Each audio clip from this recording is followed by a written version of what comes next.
Did Taylor Swift invite the head of an ICE detention center to her wedding? There's a lot of viral TikToks and posts going around with this framing. One post alone has 1.2 million likes. Another claims she invited an ICE prison officer. There's an endless amount of posts with that same man who runs an ICE detention center line. So let's get into the facts for anyone who actually wants the context. The man they're talking about is Stephen J. Demetrio. But why was he there? Taylor and Travis invited over 1,000 people to their wedding. Taylor had talked about last year how they were going to basically invite everyone they've ever met and talked to throughout their entire lives. Now this man, who we'll get into his entire background in a second, he was invited because he's the adoptive father of Reggie King, Travis's childhood best friend. So this wasn't an invite on Taylor's side, nor was it some political dog whistle. Reggie King is a longtime childhood friend of Travis Kelce's, who grew up in the foster care system and was adopted by that man you're all freaking out over at 14, and he's still very involved in helping kids who are in the foster care system. And he's not some evil MAGA villain. He's on the board of the Juvenile Justice Initiative in Illinois, which is a nonprofit focused on racial equity, human rights, restorative justice, detention reform, and alternative to locking up kids. It's an organization trying to keep Black and brown kids from getting swallowed up by the juvenile system. Now, before we get into this one guest who was invited on the groom's side out of 1,000 people, let's look at who was there for the bride. Muna members were there. Lucy Dacus was there. Haley Kiyoko was there. Maren Morris was there. Glennon Doyle was there. Abby Wambach was there. The Chicks were there. Bowen Yang was there. King Princess was there. Kesha was there. Seth Meyers was there. Literally Stephen Colbert was there. The Stephen Colbert whose anti-Trump show got canceled after he called out CBS's parent company over its Trump settlement. So we're talking pro-choice, pro-LGBTQ, pro-trans rights, anti-Trump, anti-ICE, anti-fascist, pro-immigrant, pro-Palestine, feminist, equal pay, gay rights, women's rights, vote blue people all over the room. Now let's get back to the man who everyone is misrepresenting as captain of the ICE concentration camps. You might want to know that she invited the man who runs one of the largest ICE concentration camps in America to her wedding. His name is Stephen Demetrio, and he runs Camp East Montana out of El Paso, Texas.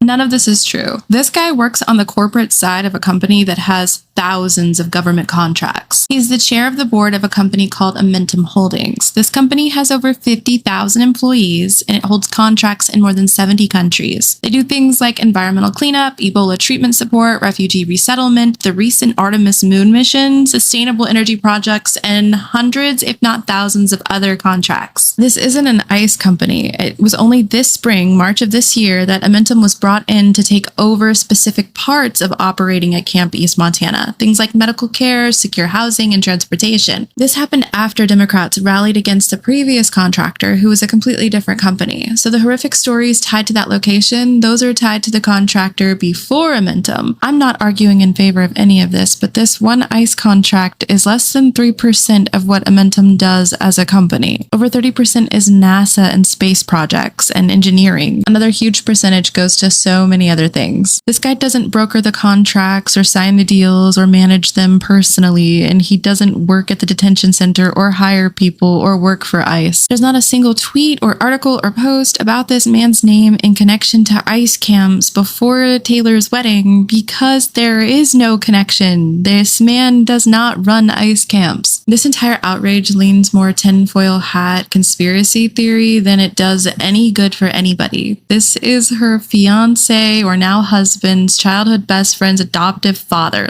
What are we doing? Chapel Roan named herself after her golf course owning grandfather who got rich off the insurance industry, and she's still close to her uncle who's a Republican representative. Eli is hailed as an ether-rich icon, but her family fortune comes from investment firms tied to Nvidia. Olivia has platformed Anthony Fantano, a guy with a history of targeting left-leaning women and who has an 8-minute slur video circulating and has worked with Zionist brands. Addison Rae went out of her way to shake hands with Trump. Billy's close friends with Justin Bieber, who has his own Zionist baggage and complicated past. Lana married someone caught liking anti-trans pro-Trump posts. Beyonce sat down with Ivanka Trump at a Jay-Z-backed fundraiser. And all of this nitpicking is literally just separating all of us.